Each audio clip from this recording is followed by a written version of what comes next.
the end. You know, that's a struggle. You guys got to try to have that discussion y'all were just having before I hit the live button. They got to pay for the Peloton. Oh yeah. Not the Peloton, the Right Patreon. there. The Patreon. That's right. I need a Peloton. We can talk about it Creators. post game. I need a Peloton. Me too. If people only knew the conversations we had when we're not live. Yeah, that'd be We need to work on that. All right, we get a little audience here, so let's get started. Here we go.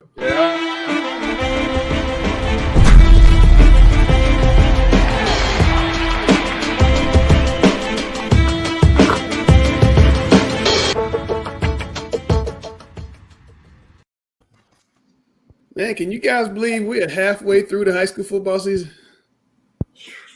Man, It's a sprint. It's Yeah. like It's moving too slowly. it's It's moving too slowly because the chasm between the haves and the have-nots this season is so pronounced that it's anticlimactic, everything that we're seeing. The goal is to keep everyone healthy, which is first and foremost. Obviously, that takes on a new meaning this particular season. But this season has been anticlimactic beyond the fact that we have a season, which is good for our young people. And obviously, so I mean, that's wonderful. But other than that, this season is anticlimactic. I'm starting to liken North Carolina high school football to the NBA, and that's not a good thing. And what I mean by that is the season begins only when you get to the playoffs. This regular season is terrible. I mean, there's nothing to be had. You have, I mean, when do we have, and we're going to talk about this later, a regular season in which Shelby and Crest do not meet? Come on now. Cleveland County football is too good, and those two programs have been integral to enhancing this state's storied tradition for so long, and Shelby and Crest are not playing in the regular season. They can only play 7 games, Alex. They can only play 7 games. Speaking of Let's Cleveland move County, it on. speaking of Cleveland County football, I want to get your thoughts. We got one of the biggest games of the year.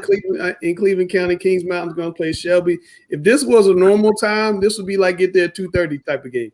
They're playing on Saturday night because Kings Mountain's playing tonight. Just tell us about that rivalry, that community, everything about it. Well, by the way, Kings Mountain and Shelby is the longest rivalry in the state of North Carolina. I know A.L. Brown and Concord, the Bell game, is the longest continuous rivalry, but I think that we've got evidence that documents that the Cleveland County, the Kings Mountain Shelby right deal started a couple years before. But, you know, guys, I've said this year in, year out, I relate Cleveland County football to the SEC in college football. And by that, let's just use the SEC slogan that it just means more.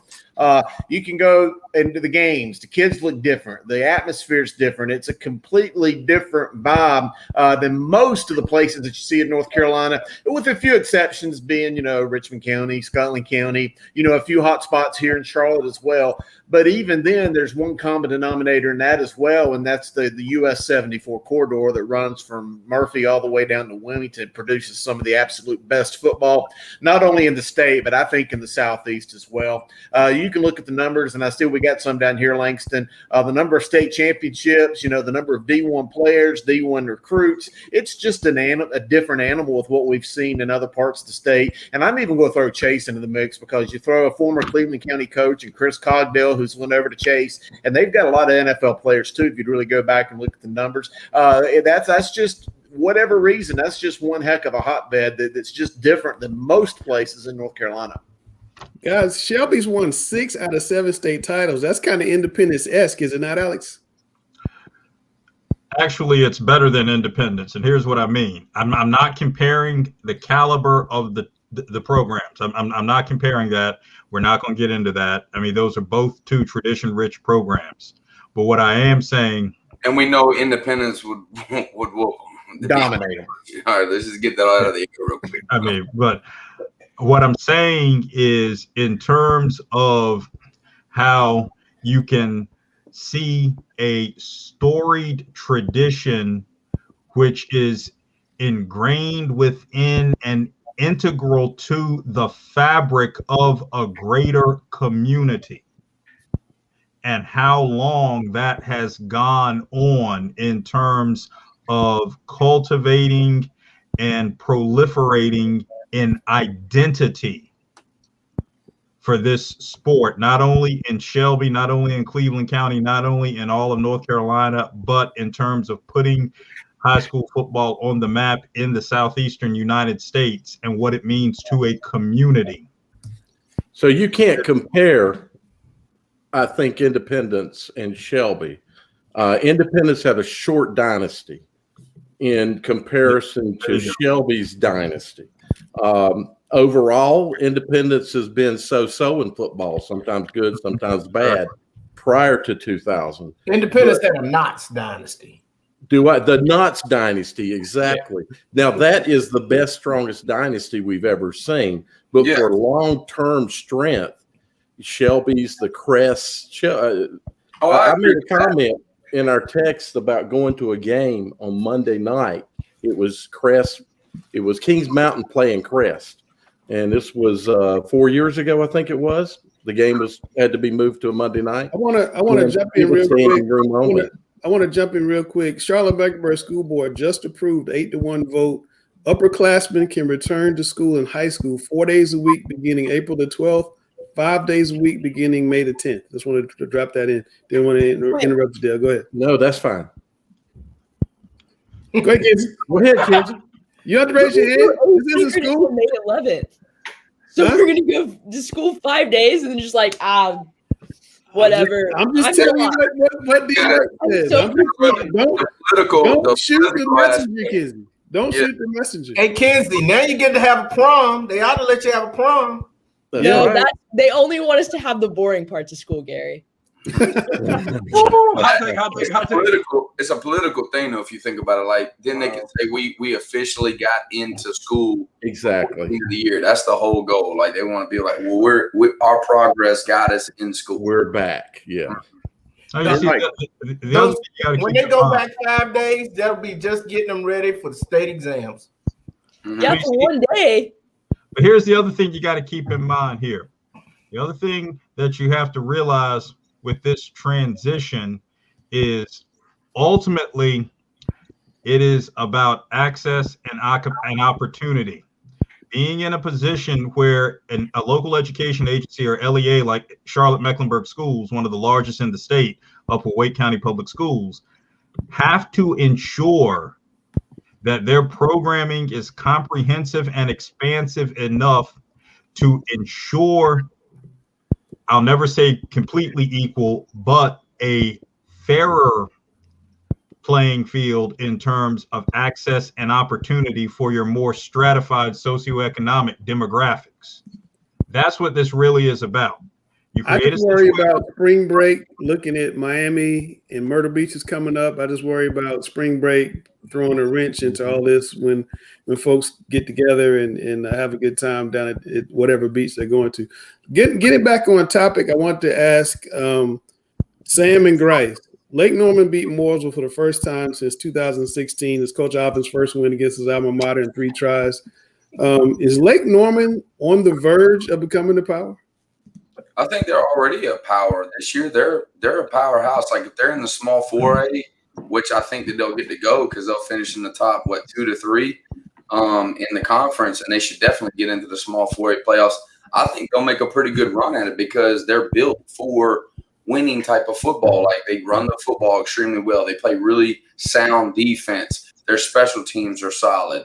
Like everything that you need to be a great team, they already are having the works. They just don't have the athleticism of a Huff or a Vance. But like to beat Mallard Creek and to beat Mooresville, I think that's big time. It's huge. Grace.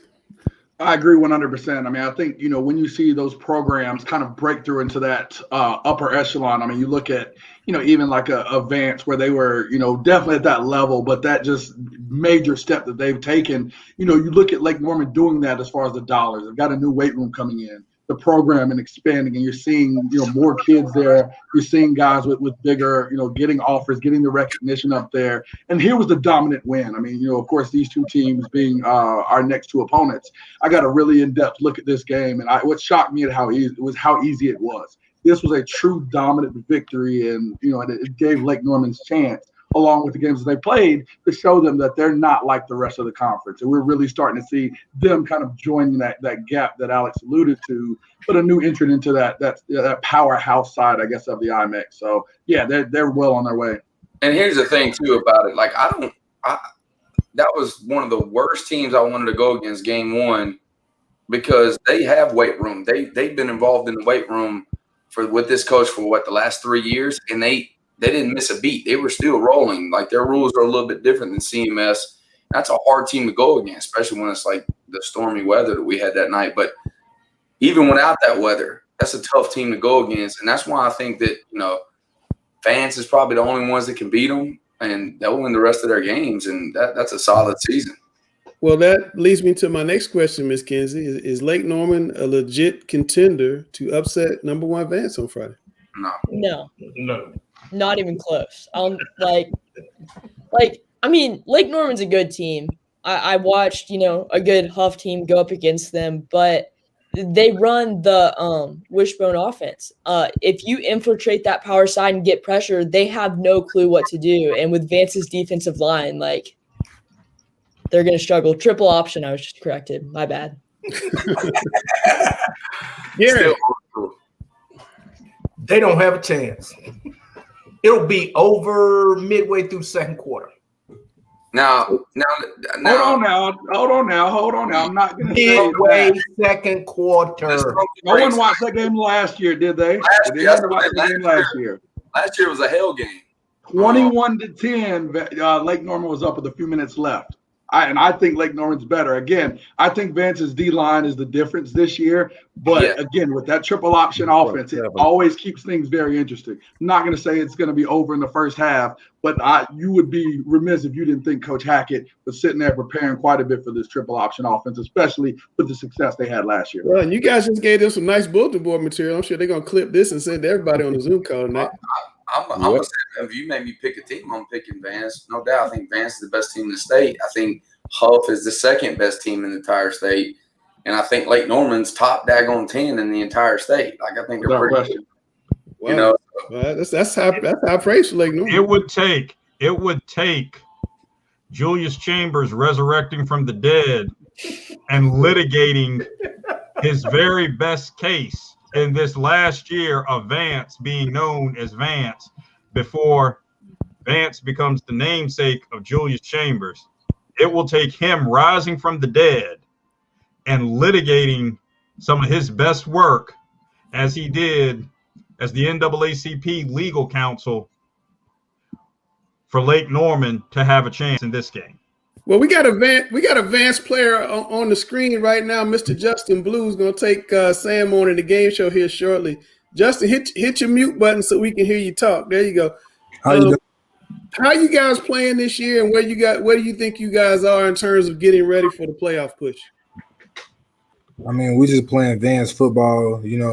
That's what our coach tells us at practice. You practice how you play. Oh, Justin froze up on us. Uh-oh. It's a game. Justin, you're freezing up on us. You can't. Maybe you move close to the window. I mean, you close to the window. Move to another place. Can you hear me? Yeah, I can hear you now. I said, we just been getting after it at practice. That's what our coach tells us. He just tells us we practice physical. So that's how we playing the game, and it shows. Yeah. Well, your athleticism is different than anybody else out there. Like, think about it. Like, in the past, Mallard Creek would have a lot of the talent sometimes, but Vance overwhelmingly got all the talent right here, and sharpening iron in practice. They really get after it. So it's kind of not fair to anybody else. Like us going against them Friday, we had a nice little drive going, and then quarterback goes down. Like, we have no next guy up type of scenario, and they got 3 or 4 guy scenarios that can come in and still play, that would probably start for a team like myself. You see what I'm saying? So Vance Vance is another one of those programs, and I know Langston can agree that since they've been here, for the most part, they've been solid good. Yeah, they've been, and Brand took them to a different level, but they've been solid good all along. Exactly, they have. Justin, what was it like playing against your old coach? You played for Sam your freshman year. You won a state championship with him. What was that like playing against him? It was great. He taught me a lot. He taught me about winning. He taught me how it felt to be a winner. Most importantly, we had a lot of stuff in common because we both believe in God. Our connection with God. He always taught me, to put God first. He's a great coach, and I will never forget him. He taught me not just about football, but life lessons after football. Don't be telling my secrets, Blue. Golly, when you check Sam's Twitter tonight, and you see that on his Twitter. He took that. But we took a look at you before you take on Sam on the game show. I had Sam take a look at your film. I want you to play back and hear what your old coach had to say about you. Hey, Sam, tonight we got Justin Blue coming for you. He played for you on your state championship team. He says he's going to take you down on the game show. Let's talk about him a little bit. What do you remember about him? Well, he was a gigantic man his freshman year. He actually played as a true freshman pretty much, like as you would say in high school. It's hard to do. Most guys play JV, but he never played a day of JV in his life. Won a state championship as a freshman. He's on track to probably win a state championship this year, so that'd be 2 state championships to 2 different teams. Pretty amazing accomplishment that is. And one of his biggest accomplishments is his dedication to his diet. At the very beginning when I coached him, he was well over 400 pounds. Now he's a 300 pound guy that can move, and he's aggressive. He's light on his feet, and that's some of the great things about him. Now, he had those big old bare hands. He always had very strong hands, as you can see right here in film. His greatest attribute is when he puts his hands on you, he's not letting go. They never call holding because it's not holding if you're able to grab that breastplate, and he's so good at that. Now, if I was going to critique him down, I know he's got one of the best offensive line coaches there is in Brandon Sneed. And what he needs to do is he needs to run his feet. He needs to finish people. So he's really good at making initial contact, as you can see, but he needs to just impose his will on other people, not use his hands to throw, run his hips through them and destroy them and get like true pancakes instead of like hip toss and turn. But he's next level, right, Coach? Oh, yeah, he's next level. He's the next level guard. He's about 6'3", 6'4" range, but he's a true guard. I mean, all right, the most important question, can you stay unbeaten when you face him? Oh, yeah, that's no question about that. Oh, you're talking about game show. Like, they smacked us Friday night. So I thought you were talking about the real game. No. Game show, he has no chance. Like I know, I coached him. Unless y'all gear questions strictly to him, if it's just random questions like it's been, I got no chance of losing. All right. Justin, they go to me into that, man. I'm a little nervous now because you look very confident today. So you take it easy on me. You know the old man needs to win here. Justin, you heard all that smack talk. You have anything to say before we jump into this? Well, I was kind of freezing a little bit. I didn't quite hear. What did you say? He said he was going. He said, don't worry about it. Don't worry about it. He was jacking his jaws. I praise you, man. I say the best thing, your dedication to your diet is awesome. And I never saw how big of a jump someone can make when I saw you at that camp. Remember when we were there and I saw you there and you were grinding and you were, night and day, the athleticism because of your diet. Man, kudos to you, dude, man. I'm proud of you. And I think that, like I told you this summer about colleges, I think that you got to do certain things to get there because I think you want to be a Division I type player. And I think you're right there at it. I think you're going to be able to make that jump and you're going to get to play multiple games. You're not going to only play 7. You're going to play the maximum games this year. And that's going to give you even more film. So, man, wishing the best for you, brother. I'm glad I ain't got to play against you no more. Yes, sir. Thank you. All right. So, Justin, the way we do this, we ask a question. There's a multiple choice answer. You pick the best answer you think, and you try to beat Coach Grinder. Coach Grinder's undefeated. So we're trying to find somebody to knock him off. Why do we got to do all this? All right. So here we go, Kizzy. Number 1. Who was the leader of the rat colony? A, Frank Sinatra. B, Ben. C, Logic. D. Dean Martin. E. Sammy Davis Jr. Justin, you can go first. I'm gonna go with Sammy E. He said Sammy Davis is what he said. Yeah. Man, that's a good answer right there, I think, by him too. Shoot, let me think for a second. Oh, here we go. Wasn't Sam supposed to answer first? No. See that? Go Dale. You can't just. Can we put a muzzle on Dale until it's done? Dadgummit. Okay. I'm gonna go with Frank Sinatra. I'm just gonna take a wild guess here. A.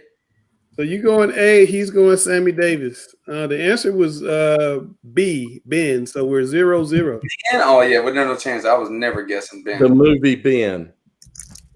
Did you have it? I mean, I figured you might get that one, Sam, because you have a way of kind of. I know, but I just thought I didn't even see Ben there. Really, it's like there's 3 Rat Pack members in here. That should have been your logic key. I thought about Michael Jackson singing the song Ben about the rat. That's what I thought. Oh, good one. Yeah, that's what I thought. But you had me stumped with that question as well. Okay, so we're 0-0, and Dale has the next question, and Sam, you're up first.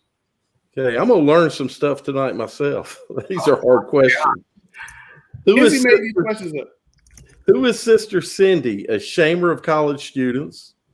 A. B, a nun who speaks at college campuses. C, a famous female rapper. D, a professor at Texas Tech.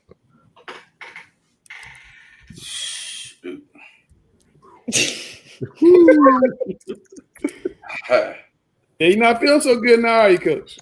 No, this is like a joke. Like literally, there's a nun on there. It says a nun who speaks at college campuses. So what's your language? Right. I'm just gonna go with B. I'm gonna roll with it. All right, Justin. He disappeared. We lost Justin. All right, that's a forfeit. No. We gotta let him come back. He can come back. But we'll bring in Alex to take you on. You might not want that though. No, Alex will probably know most of these. He doesn't know this one though. Boy, I don't know it. Justin, you can't log on and hit Google now. Can I change my answer? No. I'm gonna go. I can't change my answer. No, you can't. You've already locked it in. What's your answer, Coach Griner? What was your answer, Coach Griner? B? No, C. C. All right, he said C. What's your answer, Justin? I'm gonna go with the nun B. Going with the nun B. No, we're still 0-0. The answer was A, a shamer of college students. I had never heard of that when Kenzie had me like totally. Did you Google it? I did not Google it. Y'all, every single one of you should Google it. I don't want to be held responsible, but you should Google it. Is that like a Karen, except for it's a... No, I can't explain it on here because it's wrong. Okay. But let me just say she has some strong opinions on dating. Okay. We have never gotten this far into the game show with no correct answers. Okay, Dale, here we go. Okay. What was the most popular way to communicate in the 90s? A, email. B, house phone. C, pagers. D, letters. And Justin, you're first this time. I'm gonna go with the 90s, so I'm gonna go with Do you even know what a house phone looks like?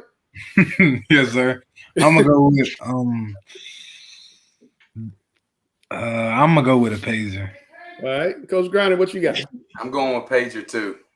There's Final that answer? Yeah, final answer. All right, we're tied at 1-1. You both got it right. I'm so surprised he got. I was like, dang, he got that one. I didn't know what a pager was. I knew that one. All right, here comes Dale. Dale. Hey. I'm gonna learn something else. Here's another one I'm gonna learn on. Who is the hit song Driver's License about? A, Ethan Wacker. B, Tom Holland. C, Jake Paul.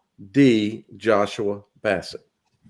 Are you kidding me right now? I only know one of those people. I know the boxer dude, the YouTube dude. Jake Paul. That's the only one I know. Hit song. Is it like a hit song right now? Yeah, it's been number 1 on the Billboard 100 for like 9 weeks. This is the young. This is the young question. This is the Justin question. This is the young question. Mm-hmm. It's on you, Griner. I'm gonna go D. Joshua Bassett. All right, what you got, Justin? I'm gonna go with A. Oh, Justin, you let me down. Coach got it right. Wow. Let's go! All right. Now Justin, we could teach him the Griner strategy. Justin, no pressure. It's 4th and 12 now. 4th and 12. We got to get this one right. We need All right, we got to tie him at least. Here we go, Kenzie. On the show Friends, what is Chandler's middle name? A, Bing, B, Muriel, C, Green, or D, Milton? Griner's up first. No, he's not. Griner's not up first. I went Griner's first up last time. Justin, you're first. I'm kidding. Justin, you're first. Golly.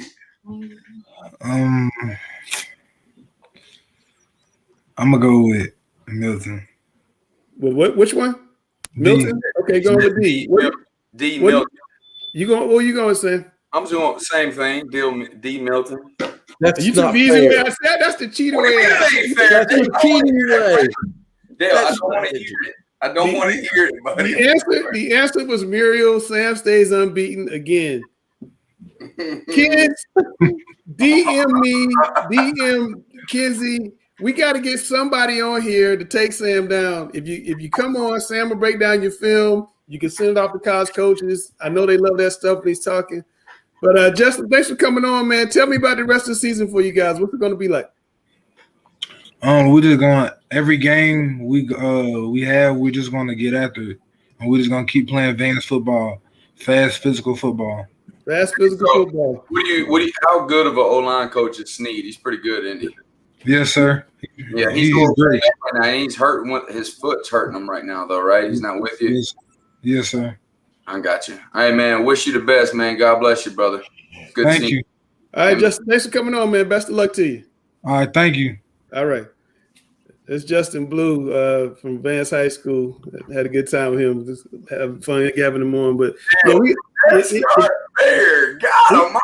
got to get somebody to come on here and start the Schwab. I mean, it's hey, like, Sam. That last question, you went 4 corners on him. Yeah, he did. Oh, yeah, he nailed it down to 5 seconds left. Gary, that was Joshua Bassett. I got that right. I can't believe you got that right. Yeah, I mean, I was just like, y'all had me laughing. The people watching don't know we have like a private chat in the back, and like you see me looking off screen sometimes, and I'm looking at the chat, and I'm like trying not to laugh because they're like cutting up in the back. But Kenzie, I didn't forget what I had on the script about you moonlighting. What's up with you? I turned on the Olympic game. And I said, man, that voice sounds familiar. And then you started screaming. I said, that's Kenzie. And then by the end of the game, you had no voice. You sounded like super hoarse, like like your throat was hurting. What happened? Yeah. So basically, I went to go see Grice play Vance. And, Grice also gave me this advice one time. He said, be vocal about your dreams. And I guess I was watching the game and I just remembered it. But these people were like, why are you here? You have no reason to be here. And so I told him, I was like, my goal is to be on ESPN. They're like, bro, get on the mic. And so I got on the mic, and, now I'm a part of Team Charlotte with Mustafa. He's from New Jersey. Wait, you didn't have any research? You just jumped on there? Yeah, for the Hope Bowl game. The good news is, not to be mean or anything, it was mainly one-sided.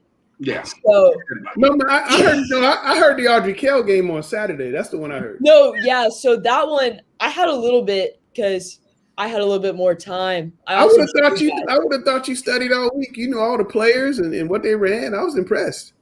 Thank you. As was Jermaine Monster. Thank you, Jermaine. Yeah, but that's kind of how it happened. And they've let me keep coming since, and that was a game I really wanted to see. So I was really excited to get to do it. One bit of advice: don't scream so much because you will lose that voice. Yeah. Okay.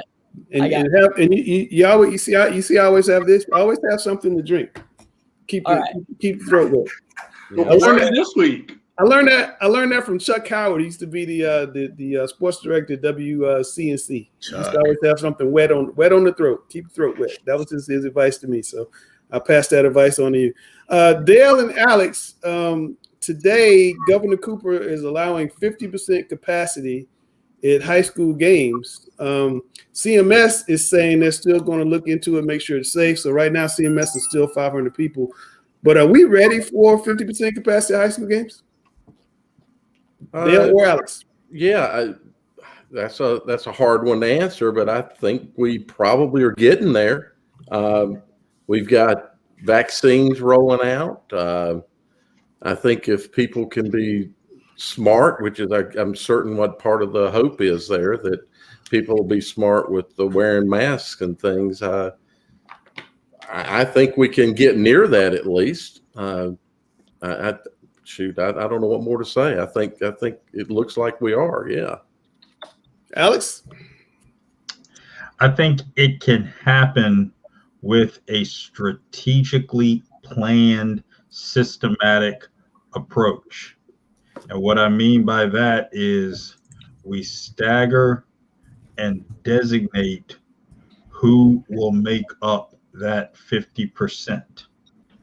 So that means we're talking players' families, we're talking students of the participating schools, we're talking obviously all of our essential personnel, we're talking members of the media, we're talking a staggered approach to it. I think we can make it work, because my prevailing concern is there has to be some accountability still.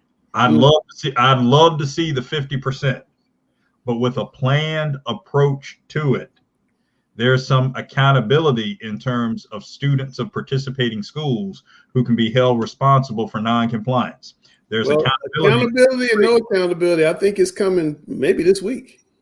So I think it goes into effect Friday at 5. So I'd like to see it with a strategic plan. What I'm saying is I don't know there's going to be a plan, but just coming away. Well, you asked the question and I answered the question. So I appreciate it. I know you would. All right, we're going to go into the corner, and and there's been a lot of discussion about Malik Creek between Mr. Grice and Mr. Hughes on social media. People texting me talking about why your boys fighting on social media. I said they're not fighting. They're fighting. They're having a discussion. That's what we do. They're having a discussion. We love each other. So we're gonna drop Chris's theme music if I can find it, and then we're gonna come back and have the Malik Creek discussion and look at Grice. Grice is getting stretched and warmed up and all ready. I gotta get ready. Here we go.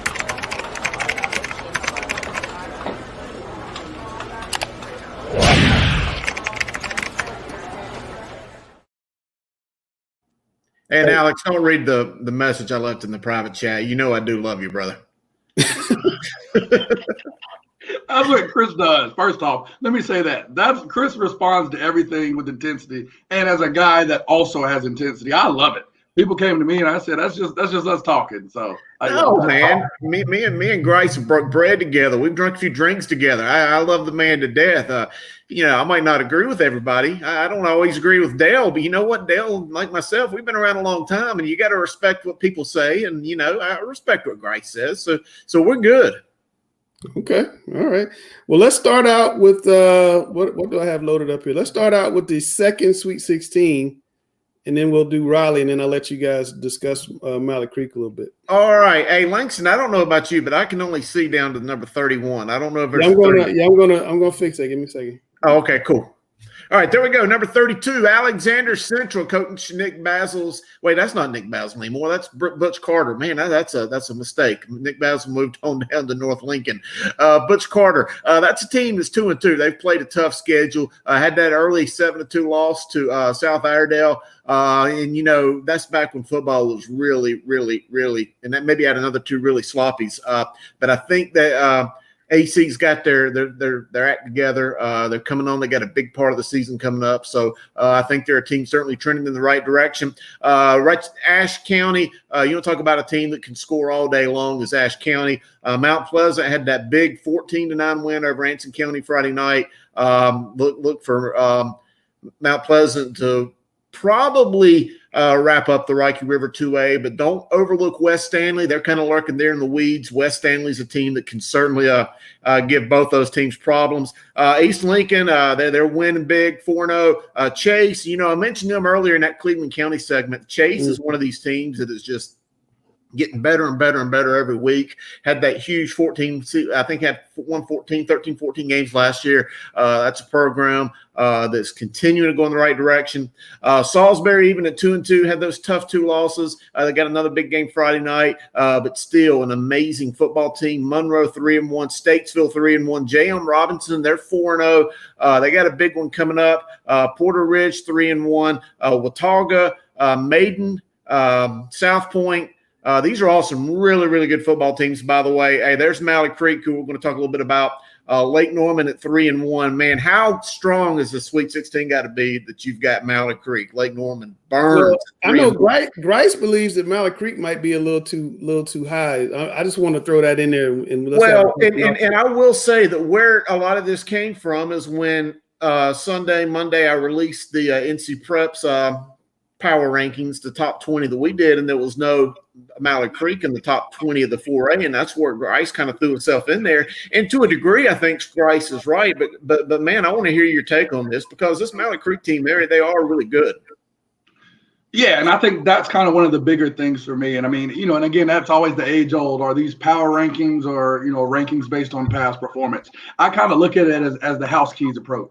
If I put a team in a certain position, the team above them, I would bet my house keys on. So I think, seeing that in the 4A specifically, you had some teams that have had good seasons so far. I think Providence was there. I mean, I think you looked at, maybe like a Reagan was there. Even I think Barry had maybe was right above them. But, just at the end of the day, when I compare those teams or try to match them up, I think Mallard Creek, and what they've done, they've gone through a tough schedule, as we all have in the IMEC.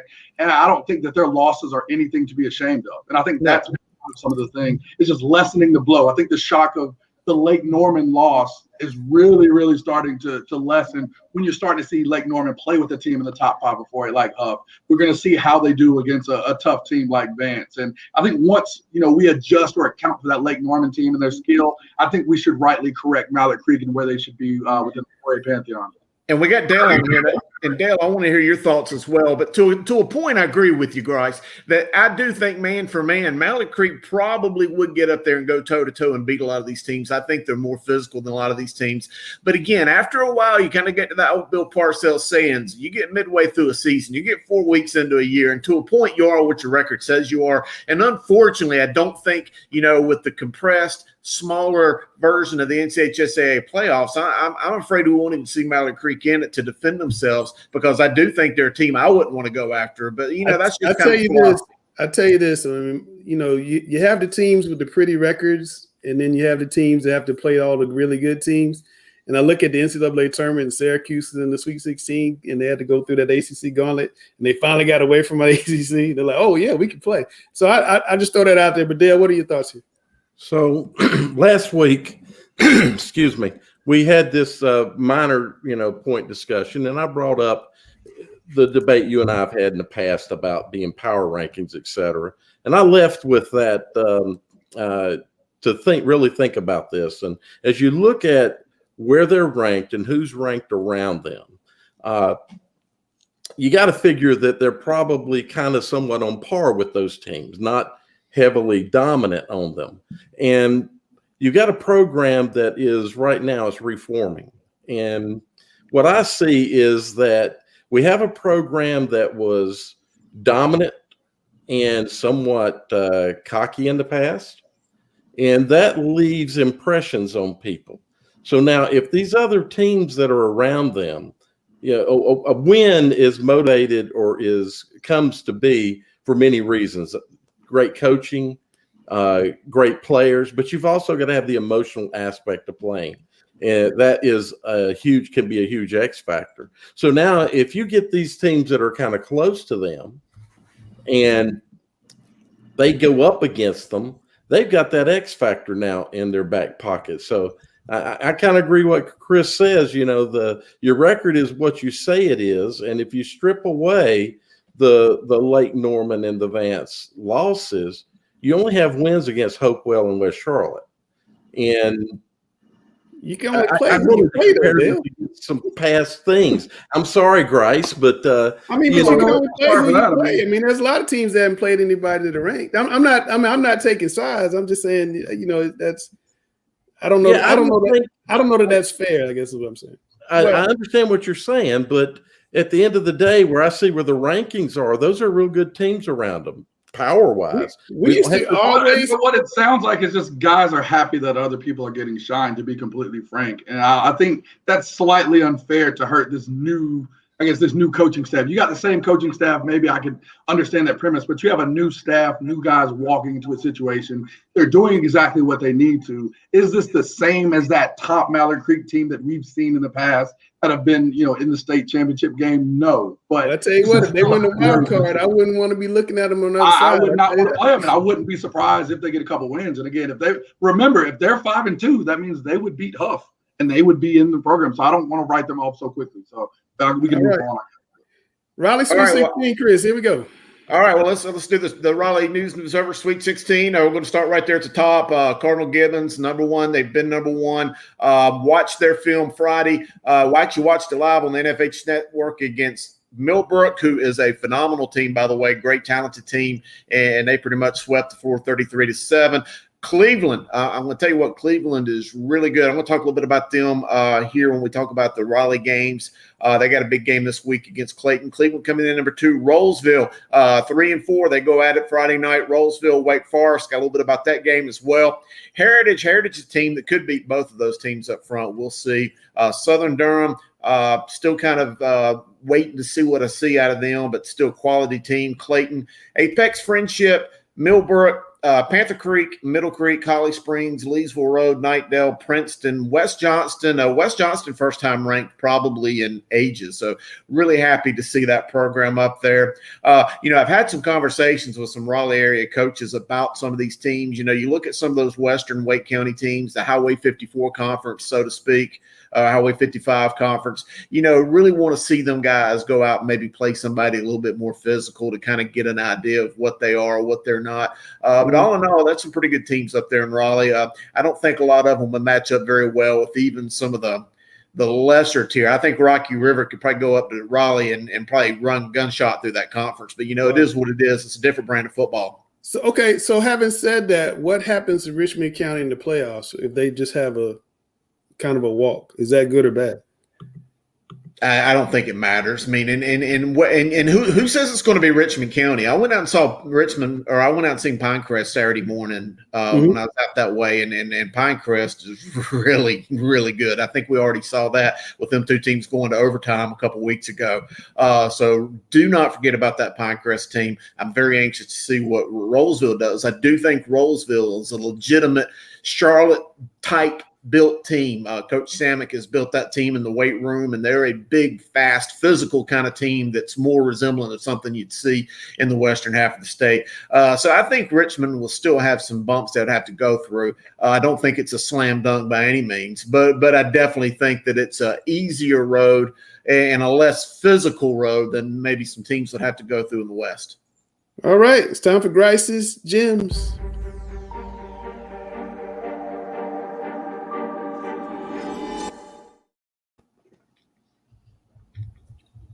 All right, we got a good list here this week. Had an extra day to prep, so got to really look at some guys.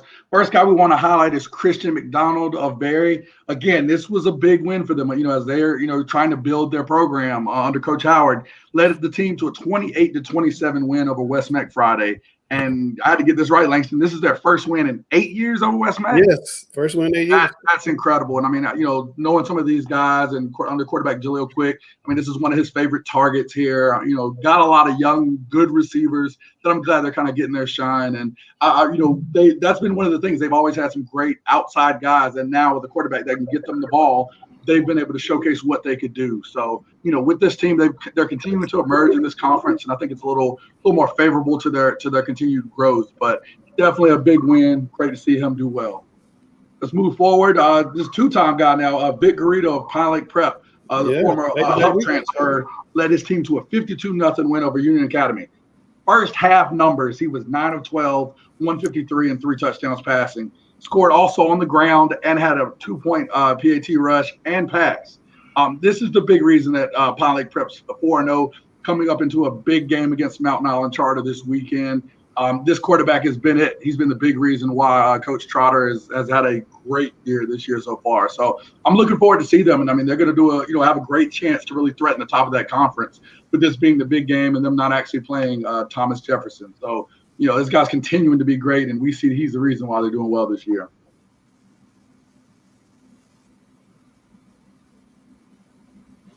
Moving forward here, again, another surprise. And Chris, I think this was one of my biggest surprises, when he showed his list with J.M. Robinson being 4-0. Big reason here, Brian Stewart, had a big pick six in the game against Cox Mill. And I mean, this defense under first-year Coach Robinson, I mean, he's a defensive guy. Got to have a guy like this in Brian Stewart that can make the play on the defensive end and then translate that defense into offense here. And he's a big reason, as you can see with these highlights, of why they were successful and able to beat Cox Mill in this game. So, it's great to see, when you have a head coach that's, leaning toward a certain side of the ball, it's great to see those stars on that side of the ball take over and help you win a game against another first-year coach. So, it had to be my guy, against my guy, Coach Baker, but two strong first-year head coaches that I think are going to have their programs good. Brian Stewart with J.M. Robinson, a big reason why they're 4-0, had to give him the Gracious Jim Award this time. No, he looks really good. I love those Cox Mill uniforms, though. I know. I like that. I like that purple. That looks good. One thing Baker's gonna have him do is dressing well. Yeah. Moving forward, Khalil Archie, Rocky River. That conference against another tough conference in the city. He was 10 of 18 for 184 yards, 2 touchdowns, and a big win over East Mac. I mean, knew it was a situation where they should be favored. I love my QBs. He showed up in a big way in this game over East Mac. So. Coach Gray and them trying to really do some great things there. These are the games you have to win. And I mean, East Mac's been tougher this year. I think they only lost to Independence maybe 15-9 earlier this year. Played some great defense. So I mean, having numbers like this and a big win definitely isn't something as easy as it may sound. So had to give a quarterback with a great performance here, a good ball there. Just had to give him that Gracious Jim this week. Usually if you're going to have success through the air, that quarterback has to be the big reason why you're seeing him deliver some great balls here in this game. I like that Tampa Bay. I like that Tampa Bay look too on them. I like that. Oh, that's the jerseys. I guess people have had some extra time to come up with some great combos. So they've been awesome. That looks pretty sweet. I mean, and everybody's all spread formation, 3-4 receivers. I remember back in the old days, it was all everybody's in the wishbone. Now it's all spread. I like the spread better, by the way. No, hey, you tell me you can find some of those 220-pound running backs running around your school. I can't seem to find them. So I get more of these 5'9" to 5'10", 160 to 190-pound guys, and they seem to like it when I tell them to go run and catch a football. So we're going to keep doing that, I think. I heard you only have 2 linemen and like 8 receivers on the quarterback is what I heard. That's how it goes, man. Just stand there. You'll be all right. All right, let's take it down east here. Bibby Heron. Green Hope's having a great year so far this year. I do love to run the ball when I can. The 5'10", 200-pound senior running back, big 16 carries, 168 yards and a touchdown here, or just 2 touchdowns, to help lead Green Hope against a big 31-6 win against Green Level. I mean, this was a huge win. And I mean, a guy like we talked about with size, you get a guy that's 5'10", 200 pounds, you better be feeding him the ball. And this guy showed up in a big way in that game. And Green Hope, like I said, their success is going to be predicated, as you can see, on this running back. And I mean, a lot of big runs and big yards per carry average here. So great to see why they're 3-1. He had to get the Jim's nod this week for this. I mean, look at those holes too. You got to shout out the offensive line. And, there's definitely some big runs, big yards after contact as well. Goodness. No, it looks good. All right, last one, Mari Odom, Panther Creek. Again, a lot of emerging teams this year that are doing well. And again, you're highlighting guys that are really the reason why. Quarterback's a sophomore here, 6'3", 170, 18 of 27 passing for 201 yards and 2 touchdowns. Panther Creek had a big 35-6 win over Hillside. Quarterback so far this year is 72 of 112, 791, and 9 touchdowns. I mean, 4-0. Like I talk about, if you're getting that ball down the field, quarterback's got to be on the money. And I mean, you see what he's doing here.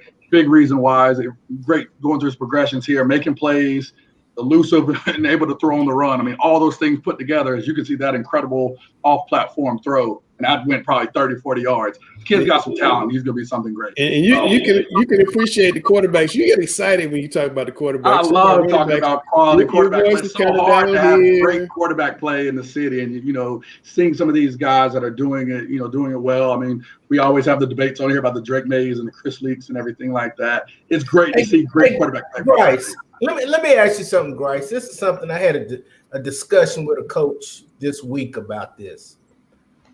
And Langston, it brought it to my attention by saying, I remember old school when everybody was lining up, running the ball. Now everything is spread.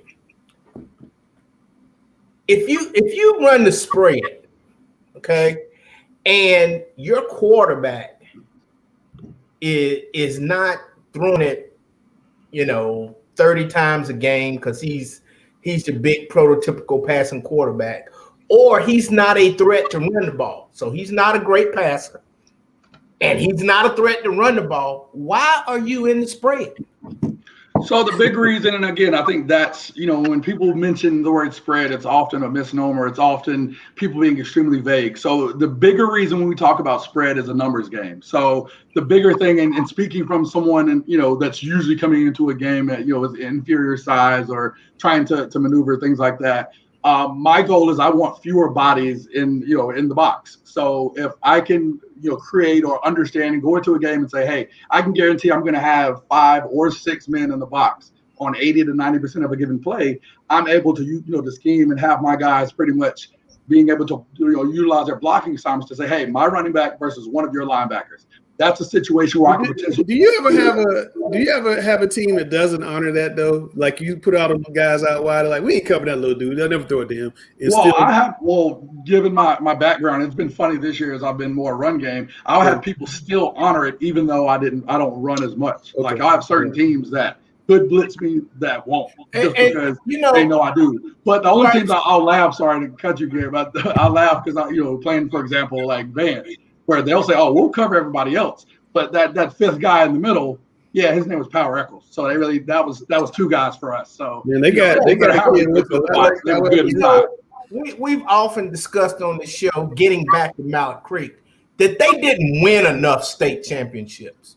Okay, with the talent that they had in their first 12 years of being open, and I would always say, why are they running sideline to sideline when they got linemen that average 275, they got backs that run a 4.5, a 4.4, and they're 200 pounds. Why don't they just line up and run at people?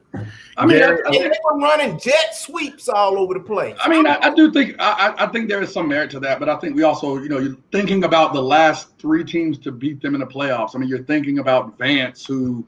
Vance had a generational defense last year. Generational. Right. I mean, you talk about Wake Forest in the state title game, and then what was it, Huff the year before that went to the regional final that lost to Vance that win. I mean, they're not losing to any scrub teams. And I think, while we feel like they were favored in those games, they're losing to teams that had successful seasons. But I do understand, and I think it's hard to go against the fact of the superior talent that they had. We would have expected them to win more. Chris, I would love to hear your thoughts on that. Chris, let me ask you this. Don't you think Charlotte is a copycat offensive league? Whereas if you get out in more rural or less populated areas, they run the offense that fits the talent instead of running an offense because everybody else runs that offense. Yeah. They're throwing a lot more in the hinterlands than they used to. But I'm going to throw this out there. And there's a coach that most of us know, good friend of ours, that used to coach in Charlotte, and he kind of got ran off and went down, and he kind of just goes by some initials sometimes. He told me that, man, if he had the talent that team you're talking about had, he said, man, I'd run 2 tight ends and 1 running back, and we'd never get beat. I don't think he got run off, though, but I know what you're saying. All right, it's time to talk about the game of the week. Me and Grice going to take a break. Here we go.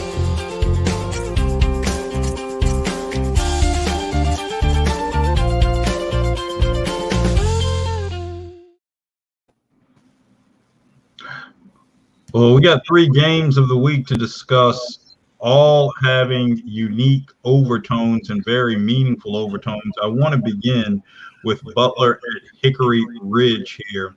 And I want to start with Gary, given his unique perspective on both of these programs through manifold experiences. Excuse me. But Butler at Hickory Ridge, kind of different in the sense that Butler's on the other side of this equation. And for so many years, Butler had those landmark game opportunities against Independence to put itself on the map.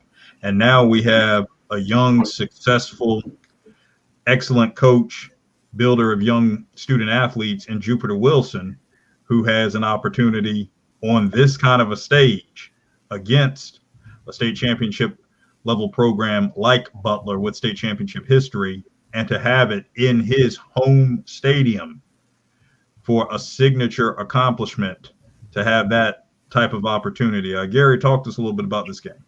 Well, I think you made a good example using Butler. They had to bang their head up against that Independence dynasty a couple of times before they finally broke through. And I suspect that's kind of what Hickory Ridge is going through right now. Very good football team. Played a very good game against Myers Park last Friday night. It was old-fashioned, what they used to call slobber knocker. You know, it was at the line of scrimmage. The final score is 14-7. You rarely see a 14-7 game in a good high school football game with 2 quality teams anymore. You know, you usually see something up in the upper 20s, maybe even the 30s. And so once again, it's an opportunity for Hickory Ridge to dispel the notion that they're the little Cabarrus County team playing against the big Charlotte powerhouses. And the only way you can do that is you got to beat them. I think they match up well, having seen film of both Butler and Hickory Ridge. But Hickory Ridge wants to win. Butler knows how to win. And Hickory Ridge is still learning how to win. So it's going to be a good game.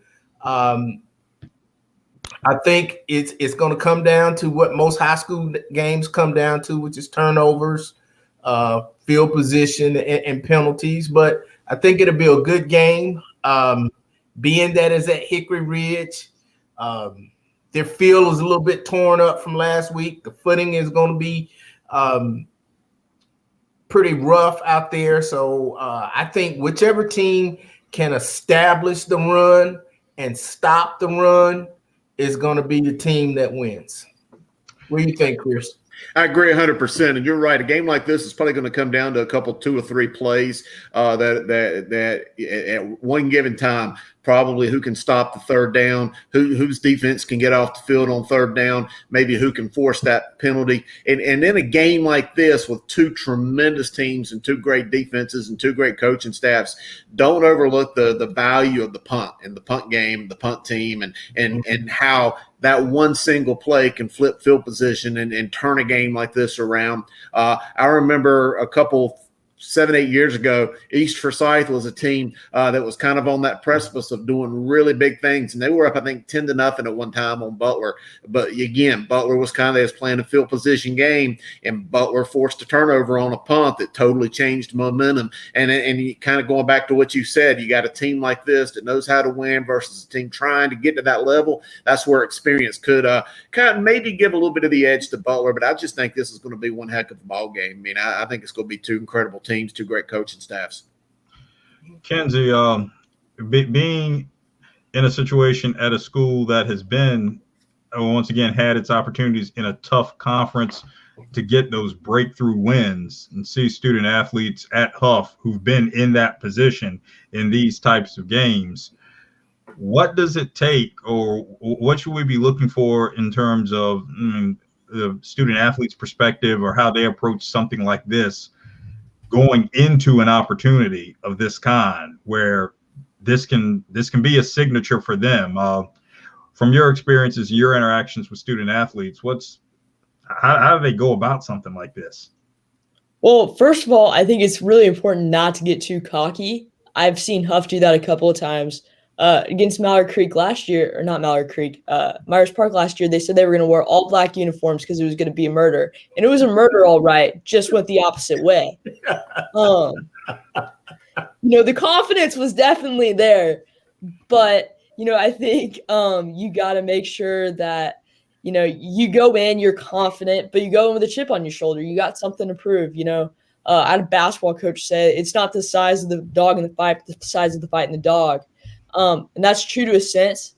But, Butler's the more established program, and they know that. And so I always used to say when he put me on a girl who was 6 foot, man, I'm 5'3". My heart's not going to do anything when it comes to this. So, you got to at some point, look at everything, and they got to go in and know their strengths and weaknesses and go in and play with a chip on their shoulder. All right, let's move on to another great rivalry. As Chris reminded us, arguably the oldest active rivalry, maybe not the longest continuously running, but the oldest active rivalry with Kings Mountain and Shelby. The fact we get to see these two teams play this year in this shortened season when we don't see Shelby and Crest. But to have this rivalry come off, given a shortened season, championship contending abilities of both of these schools. Obviously, we were talking earlier about seating constraints and this Cleveland County tradition and how that's changing. Put all that together. Talk to us a little bit, Chris. Well, I think this is going to be another one of those great games, and it is a game that I do think Kings Mountain would probably be just a little bit favored. You go back to the beginning of the season, and I probably moved Kings Mountain down a little bit too far in the preseason rankings that I did, as well as what we did here at the Sweet 16. And a lot of that was due to the departure of wide receiver Kobe Paysor, who's now suited up during the spring for UNC, and Coach Brown, one of the best playmakers at receiver that I've seen, just a game changer that can change a game by himself. And that's hard to do, to take over a game at the receiver. But you got the big 6'5", 6'4" power Ethan Reed distributing the ball. And Coach Lloyd and I talked about this game against Shelby. Now, Shelby's got talent everywhere. They've got their own 4 or 5 star linebacker who's committed to Carolina on the other side. But Coach Lloyd and I were talking about it might be a little bit of a blessing for Kings Mountain that they did graduate Kobe, because now Reed has a lot of guys to focus the ball to versus just one guy. So I think this is just going to be a heck of a ball game. Hard to say who the winner would be. I think Kings Mountain might be slightly better, but I think that's minuscule. Gary, chime in for us. Well, we were talking about rivalries earlier, and to me, in a big game rivalry like that, the team that doesn't get overhyped, they don't get too excited, they don't get too high, they don't get too low, they let the fans have the emotion, and they play the game. Usually that's the team that survives in a game like this, because you can get too high and get penalties and jump off sides and, have non-contact penalties. And, I think at this age, that the team that can keep their composure and execute the game plan will be the one that comes out in the end. Those teams that come out with all the rah-rah and the chanting and the clapping and, wanting to stand on the logo and do all those type of things, by the end of the first quarter, the adrenaline has worn off and they're exhausted because they've spent so much time hyping the game up, they got nothing left to play it. So I think the team that can maintain their composure, let the fans do what they do, but they just execute the game plan, will be the one that has the most success. So as Gary's talking about hype and overhype right there, Kenzie, are you hearing Rocky Top in your head, or something else going on there? Just give us your take. Gary makes a valid point, and we see a lot of it, particularly now. Just give us your perspective on this. Where do we draw the line between hype and overhype, and how it impacts these games? Well, I've been hearing Rocky Top in my head for the past couple of weeks. The excitement's definitely there. But I'm always somebody who likes to be underhyped. If you overhype something, you're just always going to be disappointed. So, go in with, like I said, play with a chip on your shoulder, go there to win, do your job, and be excited afterwards. And there you have it right there from a truly underhyped Tennessee signee this year. Make no mistake about it. Tennessee has signed the #1 recruiting class in the country this year. And that is underhyped with what I'm saying. There you have it from Kenzie McLean right there.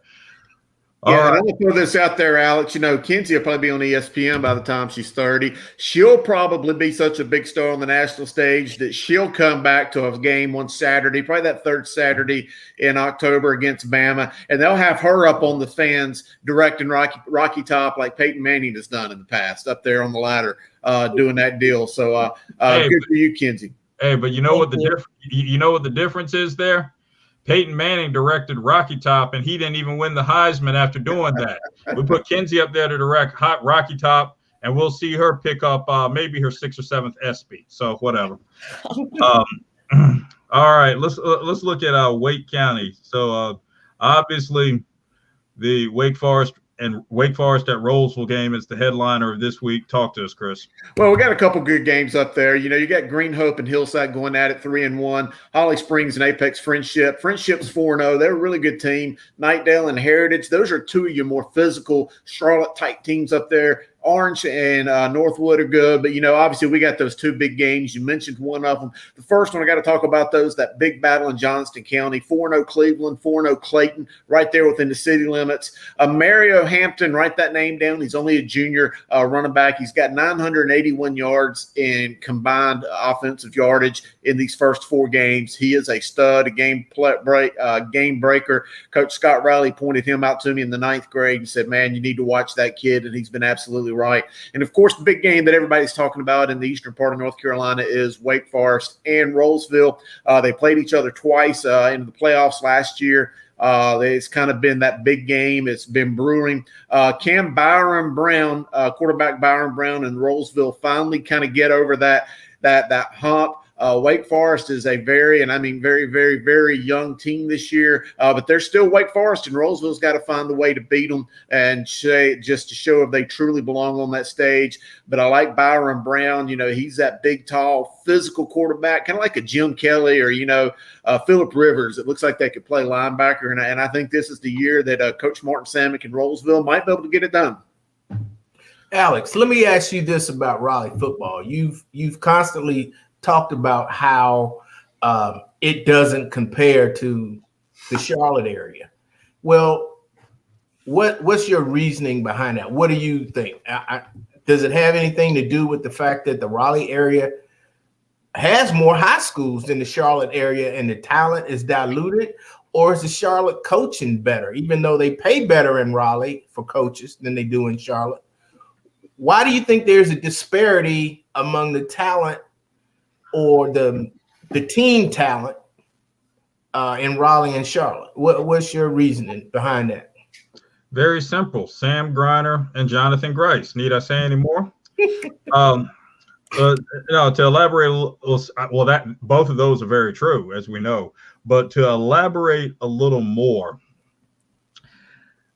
I think we have to speak more about the reality of the impact of the Carolina Panthers and Panthers retirees who have made their retirement homes in the greater Charlotte area.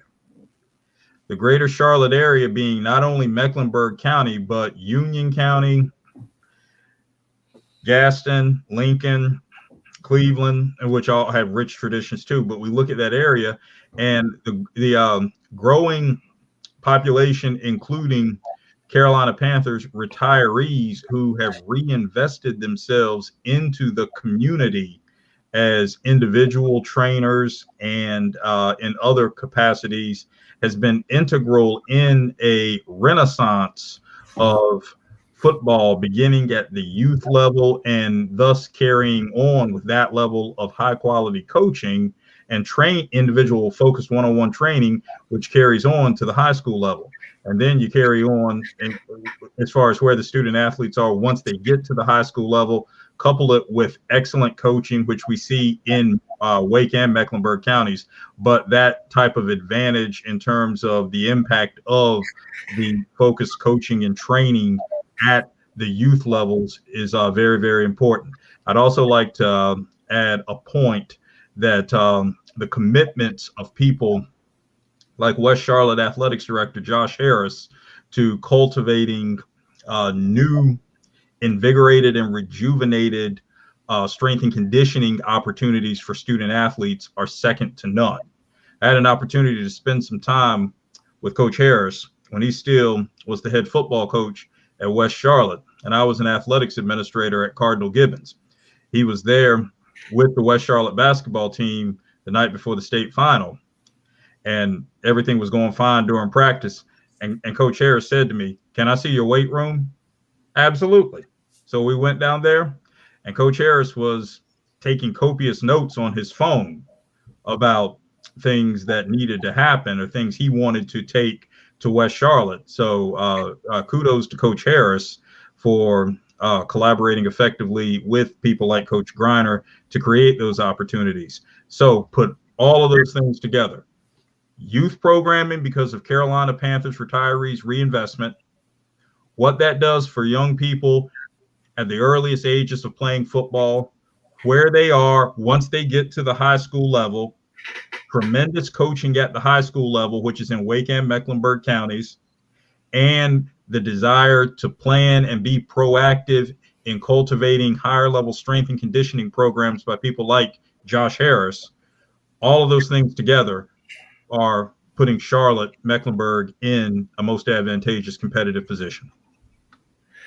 Alex, I agree with what you said, and 100% to be honest, but I want to take it a little bit further. A good friend of yours and mine both, Coach Bobby Guthrie, that used to be the Wake County Public School Athletic Director over the whole county. He and I have had this discussion many times, and I think a lot of it goes back even to the 70s and 80s into the 90s. You got to think Raleigh was such a transient community with people that came down from the New York areas, New Jersey's, different areas when the influx of technology came into the Wake County area with the Research Triangle Park.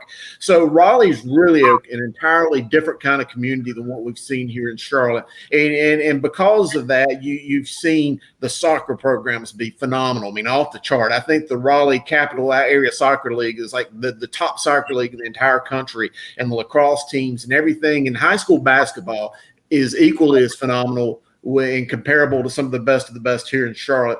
So with that being said, I think that those have kind of taken the eye off the ball of just the straight up football loving fans. But I think to take it a step further, I think you've got the Wake County Public Schools, which, and this comes from some conversations with head coaches, a few of them that have come from here in the Charlotte area, who said that, it's not that Wake County don't want their football to be good. I mean, they support all the sports, but I think that they just completely support every sport. They want the women's tennis to be just as good, and they give equal support to the wrestling and everything. So it's not that they're trying to keep football down, but I just don't think that football is kind of put up on that pedestal and given the 100% or 200% of all the resources available to help them succeed, maybe compared to maybe a Richmond or Cleveland or maybe some other communities in the state. I would put Wake Forest coaching staff up against anybody's. Their coaching staff is phenomenal. That's why they were able to beat, a lot of teams in the Big 4A in the past, in my opinion. I think that the way that they coached, they didn't have as much talent as some of those teams from like Malley Creek and things like that, and they were still able to beat them, so that was impressive to me. So if you have to ask about coaching, I think it's just different schools, different deals. Kenzie, it must be Kenzie time. What's up, girl? Kenzie time. We got Trey Nicholson, Mountain Island Charter. Yeah, I'm with you. Mountain Island Charter, yeah. Now they like got a new logo. I think they're going with Jordan and stuff, so that's going to be kind of good for, Mr. Washington, the coach over there and stuff. And so that's exciting. I think Providence is Jordan brand as well. Those are the only two I know of that are Jordan brand. You got the bus in the lake. I mean, yeah, the bus in the lake. Nice.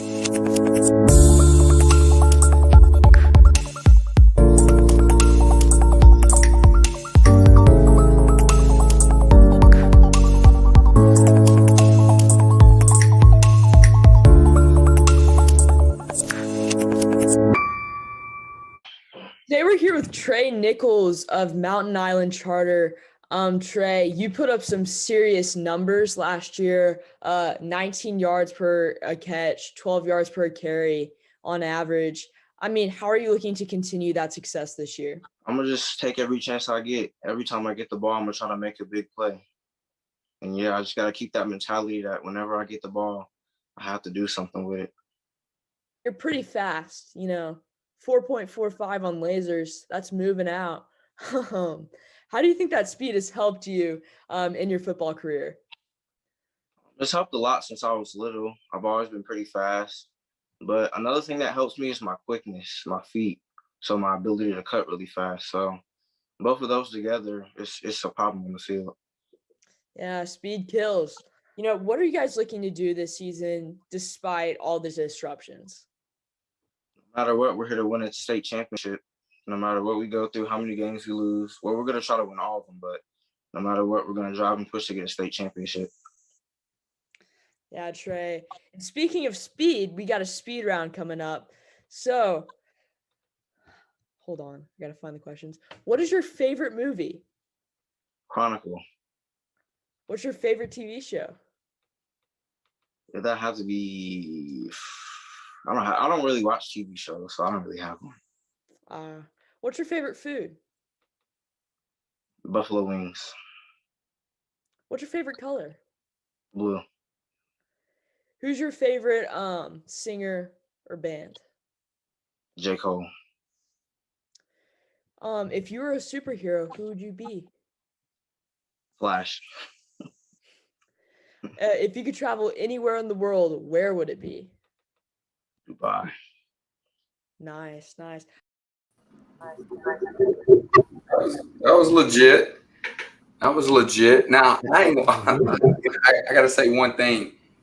The stats could be – I saw this kid in person. He actually is really fast. He's a smaller kid. Like, he's smaller stature, but he's got a lot of quickness to him, built very well in the weight room. He's not like bench pressing 300 pounds or anything like that, I don't think, but he's well put together. The thing is this, like, they probably play – the reason why they have a hard time winning a state championship is because everybody that they play in their division in that 1A ball, they destroy.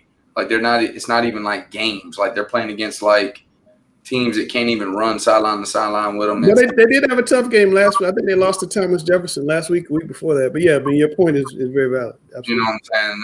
And that kind of skews some stats a little bit. I want to make one thing clear, and I can do that on my last word later on about stats. I'll do that. All right. Grice, it's time. Will I get it right? Got it. Go. Here we go.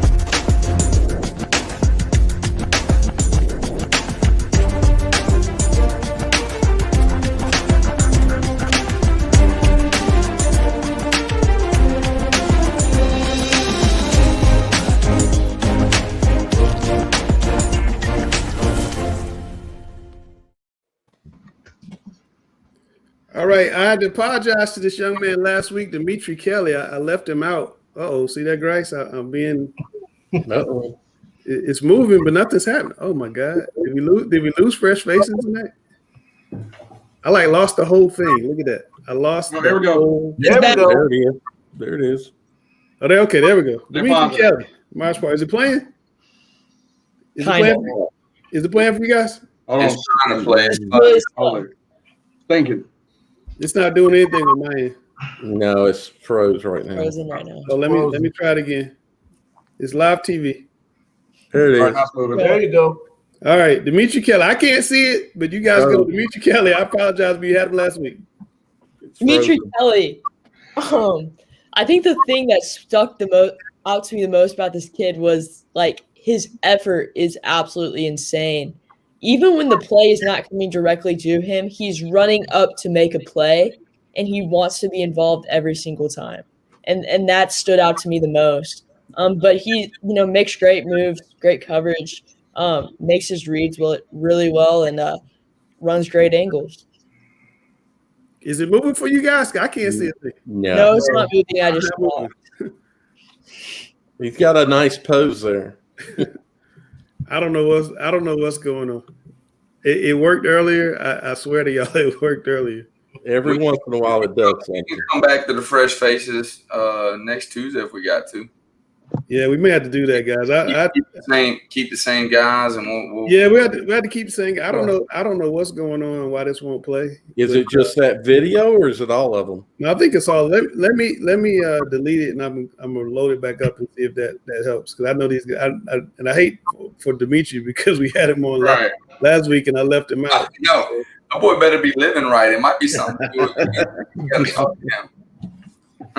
Well, I'm having. I thought I had my.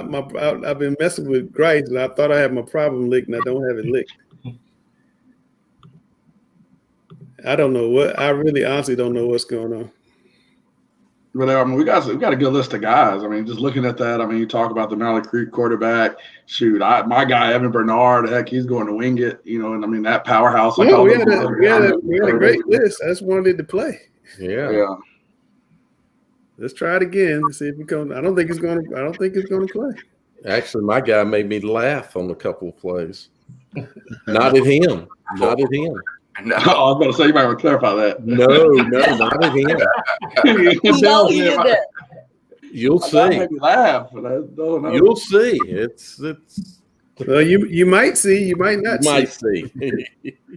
I don't know. I honestly don't know what's wrong because it looks like it should work and it doesn't work. Like I see the little bar moving and nothing's happening. We have a black screen right now. We got a glitch. I apologize, guys. But I'll see if I can fix that while we go to Chris and we'll go to Chris and do the Sweet 16 and let me see if I can fix that while he's talking. Okay. So let me find the main Charlotte poll. We'll put that up. And hold on, I got to remove this. Hold on. I'm gonna put the Sweet 16. Stage fright, Langston. Come on. I'm not having stage fright. I'm just having not working. You've done this for years. We gotta help out. Like we got Chris and Langston that just still got dial up. Yeah, that's what it is. Right. All right, Chris, here we go. Sweet 16. All right, here's the Sweet 16 for this week. We got a really good one. Vance coming in at number one. That huge. Well, I don't want to talk about that big win, but they had a big win over the West Charlotte Mighty Golden Lions. But it'll happen for you one day, Coach. We got faith in you. Oh yeah, I mean, I didn't get that. That's why I told you he's biased. He told me to score it again. Hell, same thing. But hey, one thing we have moved up Huff. I think you guys are right. Huff has kind of established themselves as that second best team in North Carolina. Having seen a lot more on them, I'm a firm believer in that. So you got Huff coming in at number 2, Richmond County number 3, Weddington number 4. They're not going to get a chance to play again this week with Marvin Ridge going into the COVID process. Myers Park there at 5, Butler 6, Shelby at 7. We've talked a lot about these teams tonight. 8, Charlotte Catholic, a team that still hadn't really got a chance to play a lot. Kings Mountain, Crest, Olympic. I think the Olympic, they're right there in it. Hickory Ridge, A.L. Brown, High Bright, Nardrakel, and Providence. I think that's a bunch of really good football teams, guys. Yeah, I think that's a solid Sweet 16 right there. I mean, I wouldn't complain about anything where everybody where they're at. I like it. Really do. You don't say anything about Huff jumping up? You okay with that? I think Huff. I watch them on film, and I think they're the second best team. Maybe they're the one team that can compete with Vance, but they're in the driver's seat. They're good, really good, and we're going against them this Friday. Week. They're getting better every week, and that's absolutely. Sam, you don't catch a break, Sam. Every week you got a hard game. I'm going to try to load these in. I'm going to try to load these individually before I give up. Can you guys see that now or not? You see black screen. It's a black screen. I don't know. I have no idea what's going on. All the fresh faces, guys, I apologize. I'll load the videos up. I don't know what the issue is. It's all right. We'll come back to it. It's not working. It's not working. So we'll try to fix that for you guys. All right, so we got gloom and doom. So let me clear. Got their music. Here they come. Yeah, let me get everybody. See, I'm all out of sorts now. So let me get. I'm gloom on this first one. let me get everybody off. Get Alex in there, and I'm gonna play the gloom.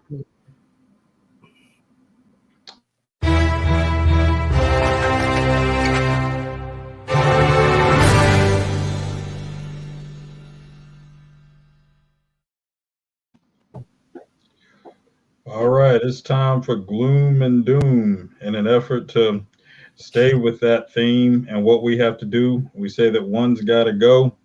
So that being said, we'll crank up an old Muppets tune entitled "It's Time for Saying Goodbye."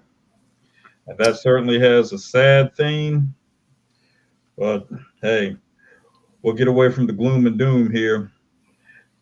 Chicken sandwich wars. It's time for saying goodbye to one of them. KFC, Zaxby's, McDonald's, or Popeyes. Gary, start us off. To whom are we saying goodbye? I was always taught as a young kid, and as I got older, I learned for myself. If you want chicken, you go to a chicken restaurant. If you want steak, you go to a steak restaurant. If you want seafood, you go to a seafood restaurant. You don't go to a seafood restaurant and order steak. Okay? So I think chicken belongs with KFC, with Zaxby's, with Popeyes. That's what they do.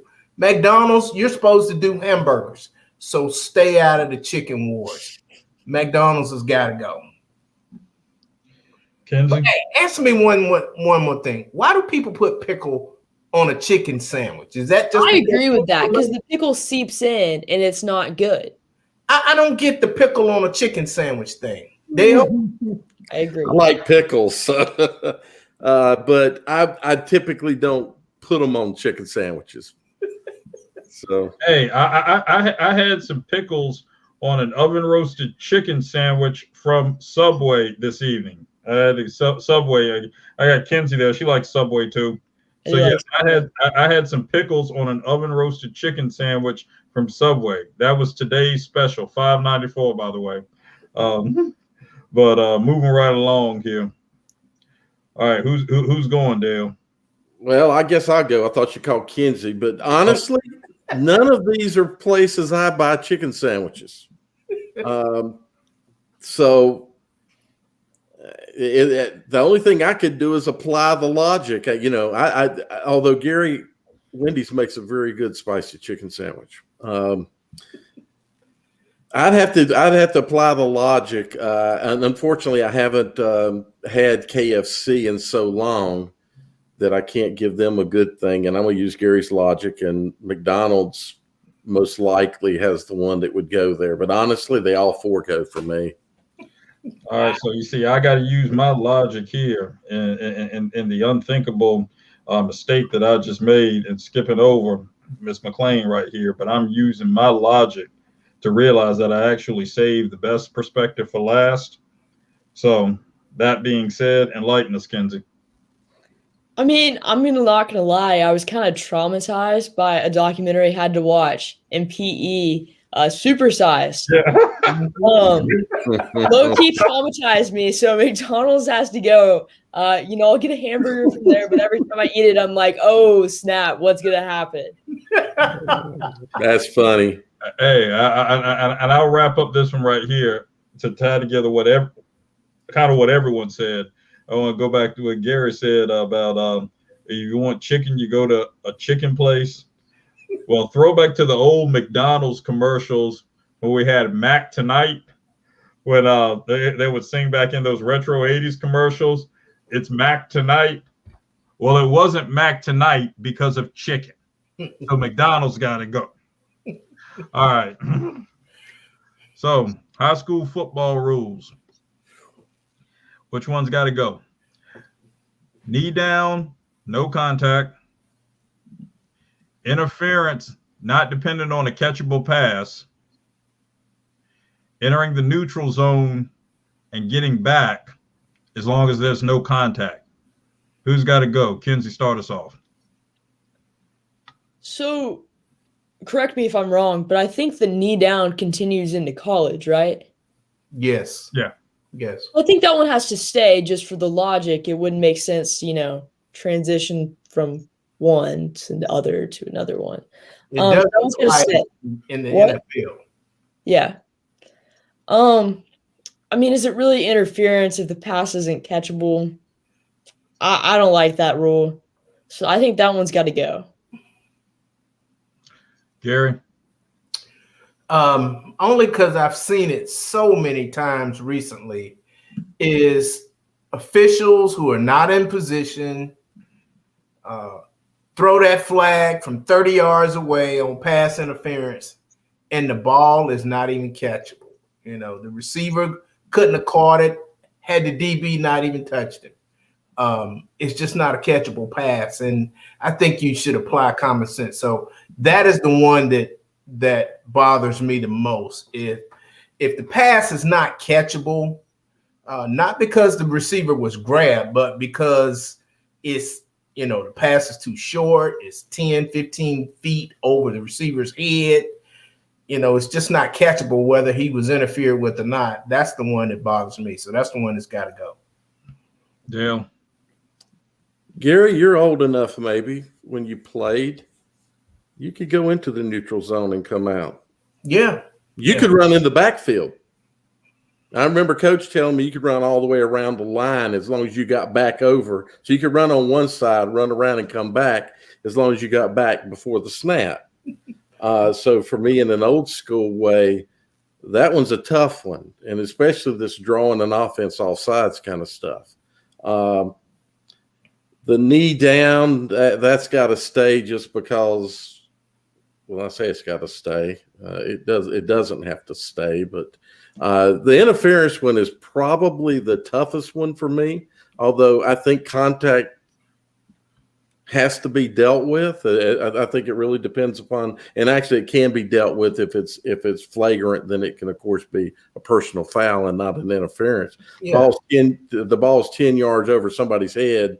I'm like you. I've seen flags thrown from 30 yards away and clearly shouldn't have been thrown. In fact, there's some interesting things in that highlight that we didn't get to see. So I'm tossing the interference as well. All right, let me break this down nice and easy and nice and quickly. The knee down is something that in a roundabout way is integral to fostering higher safety levels in the game. That's got to stay. The defense entering the neutral zone with no contact but able to get back, that's integral to teaching young people life lessons that when you have an error, but if you have a window when you can correct it, that's that lesson that's being taught right there. So if you get in a situation and the ball hadn't been snapped and you realize the error you've made and you make the adjustment to get back in position, you're fortunate enough to do that. That's a life lesson being taught right there. The pass interference, when the ball is not catchable, that's a historic lesson being taught there. The quest for civil rights in this country has involved people getting railroaded in many situations that didn't even have the context of being viable, just because of who they were or the things for which they stood at the times. So I'm going to penalize you for something that really couldn't even yield the intended result. No, that's comparable to civil rights injustices for hundreds of years. So defense entering the neutral zone, the pass interference when the ball's not catchable has to go. I'm not sure about the logic that got us there, but I agree with it. and I'm a huge fan of civil rights, but and I'm a history teacher. Was the logic not clear? You're going to the logic was clear. I get it. I just never would have drawn that analogy, but I get it. Because I don't know, are we picking on specific receivers or DBs for doing that? Anyway, nice draw of analogy. Hey, that's why you got to keep me around. All right, and the last one. What's got to go? Split conferences, no invitational games after a state championship, no games if school is canceled, officials not using sideline huddle as instant replay. See, Gary, you've been there football and basketball. Talk to us. I really don't like split conferences.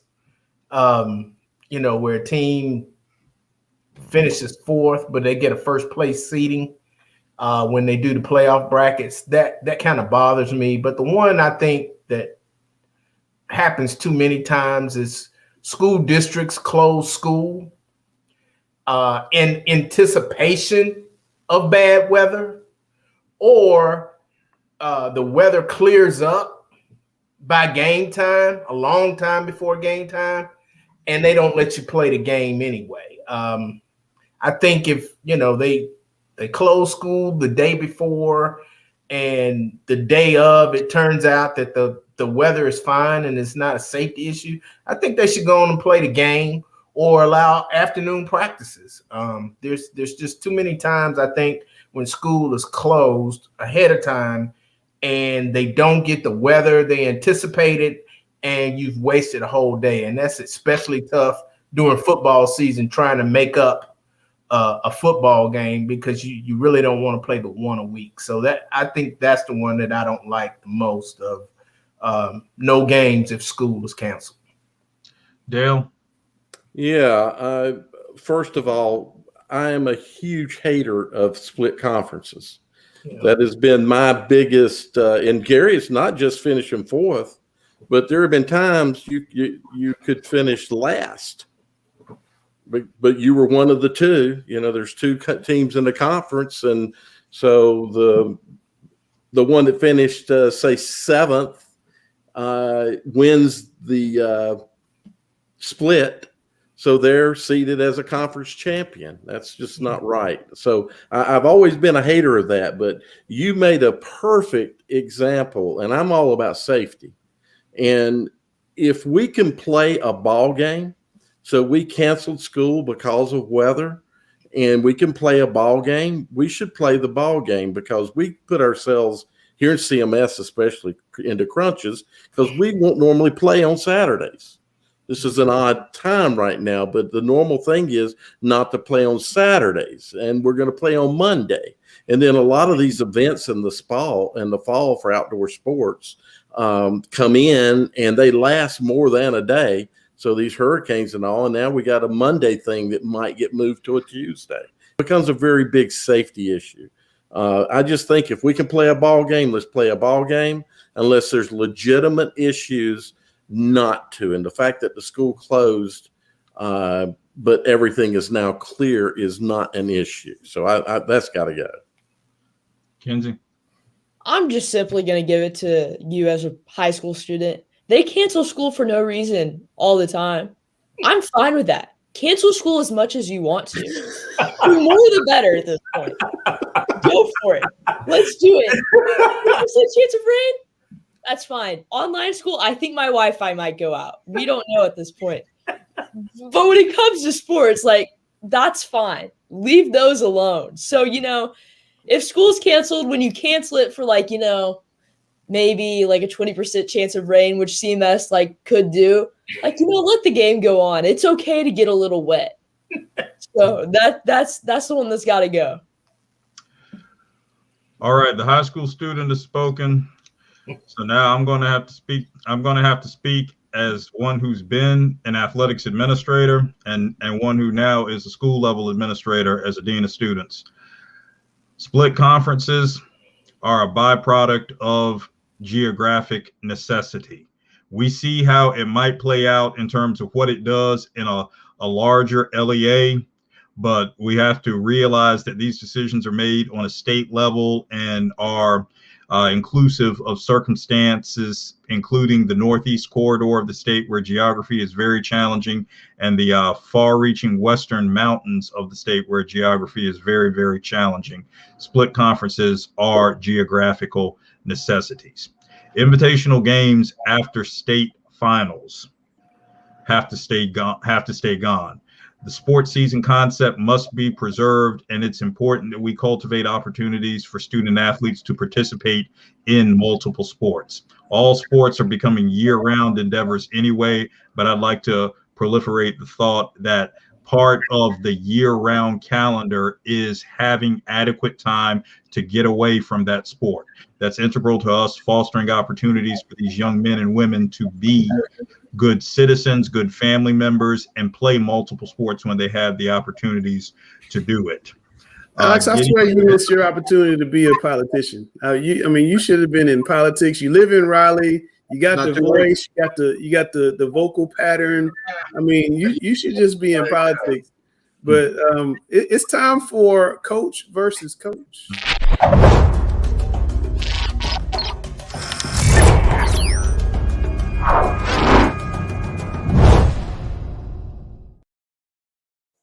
All right, man, guys, that was fun. But let's do it here, coach versus coach. Got my man Grice right there. Got Coach Griner in the middle. Who goes first today? Do we need to flip a coin? Who wants to go first? I'll go. All right, go ahead. I said it first. Boom. All right, Grice, you're on the far left anyway, so you'll get the first stab at the question today. But hey, let's go ahead and pop it up on the screen and get this thing going. Coach versus coach. Wake County talking about 9 a.m. to 4 p.m. for high school students. Would that be good for sports? And is that something CMS should think about? Grice, you're on the clock. Yeah, biggest thing for me centers around, to me, one of the most important things in a young kid, especially young athlete's development, and that is nutrition, and that's lunch times. One of the biggest problems I have with the current CMS schedule is the fact that we have some kids, of course, now being in a remote environment, luckily that doesn't happen, but we had kids that were coming out to practice after we get through film study and weightlifting. We're on the field at 3:30 to 4 o'clock starting around, and they ate lunch at 10:30. That to me has been a huge problem, something, and Griner can speak to this, as a program that you're trying to build, you're having to spend money and resources towards helping kids in an area that's very critical to their success and their focus on the field, which is nutrition. And needless for us to go into our areas and the fact of talking about the haves versus the have-nots and us having to go above and beyond for kids who probably don't have anyway. That's been a major issue for us in our time. And I think with a more traditional kind of day schedule that's centered around that lunchtime experience and period, I think our kids will be able to come out of school, be nutritioned, be ready to go to work, have weightlifting during the day, of course, with that additional time, and we can get on the field and get out of there.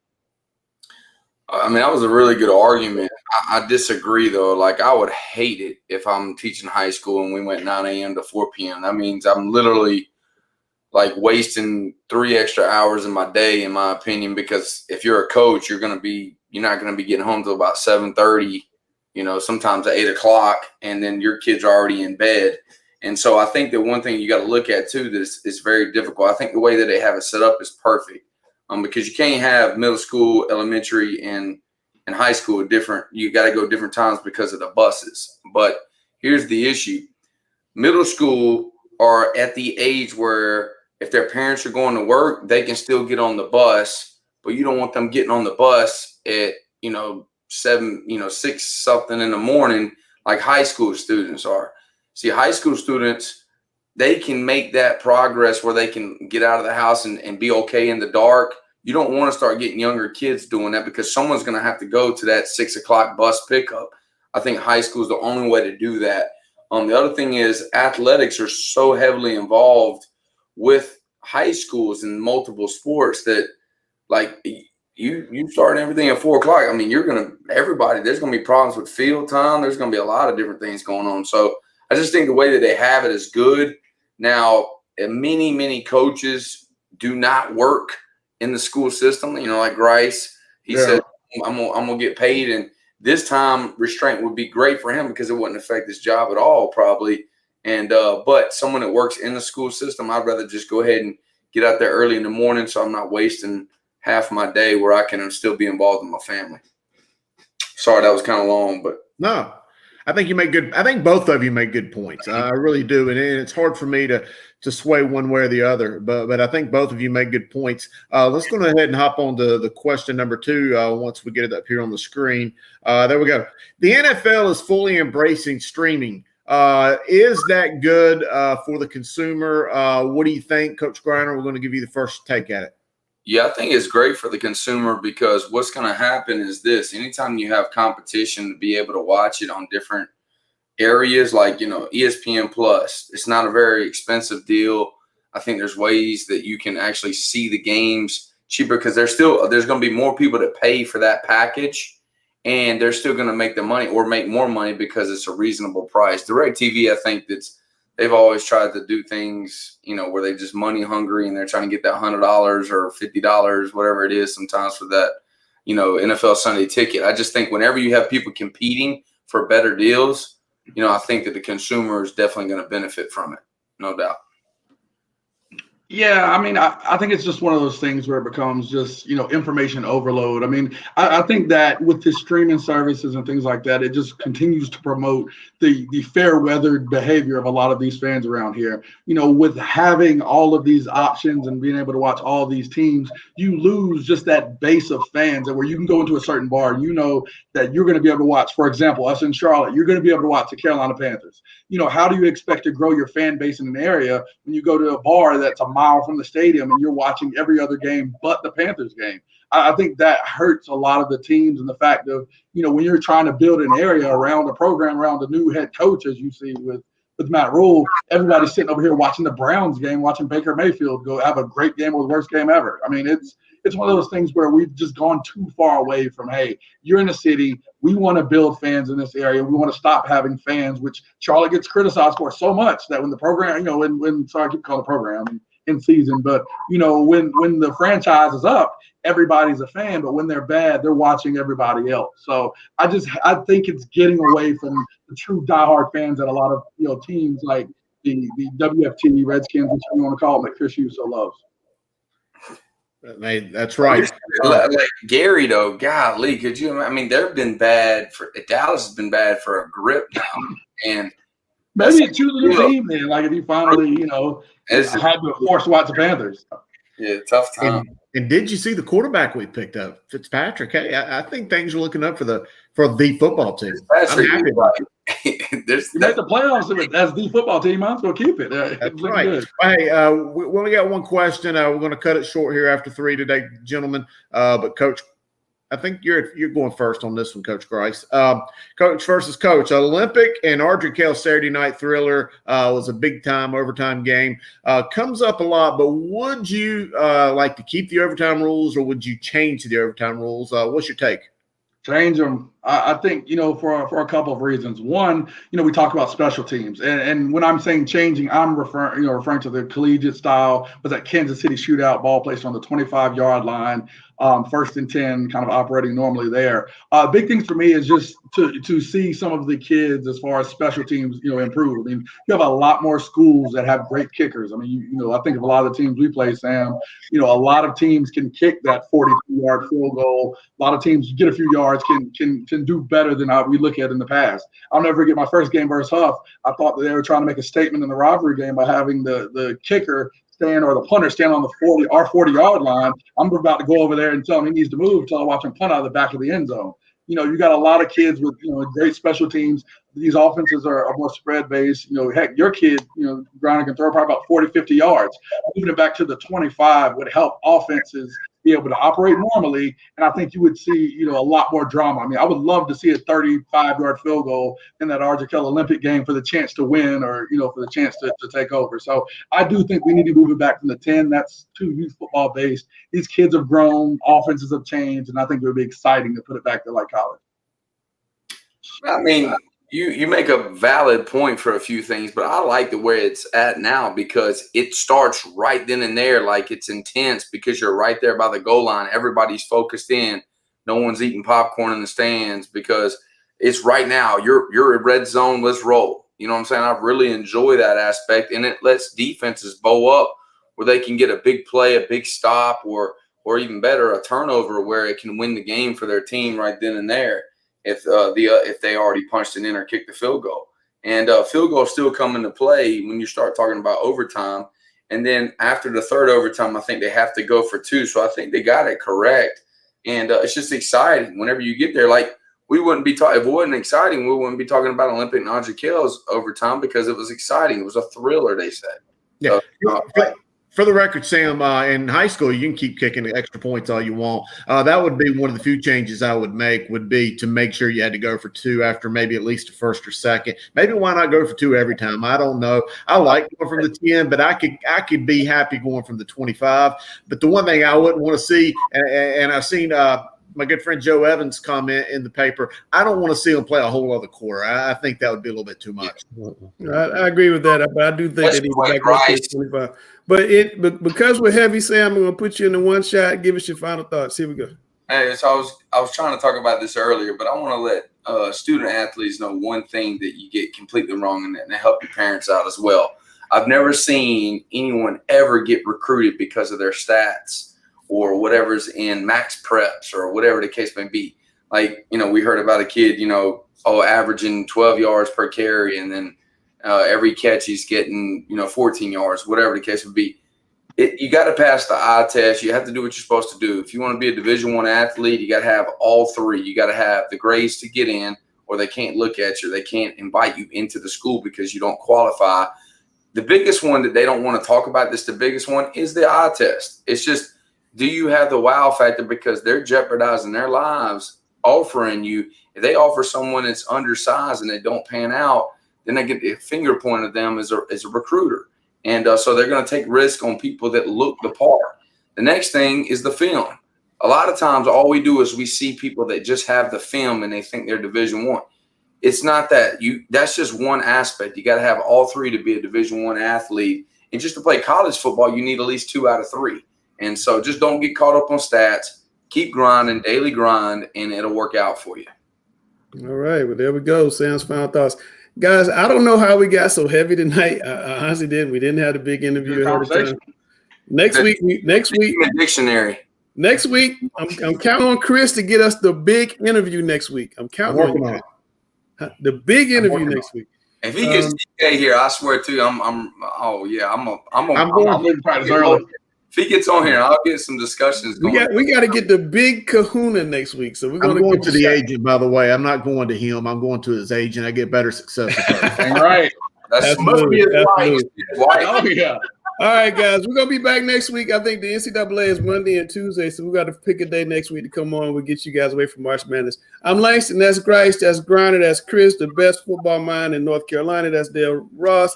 Miss Kinsey, who's going to be on national television before she's 30, I bet you. There's Gary. That's Alex. We are talking press. We'll catch you next week. Thanks for sticking with us so long, guys.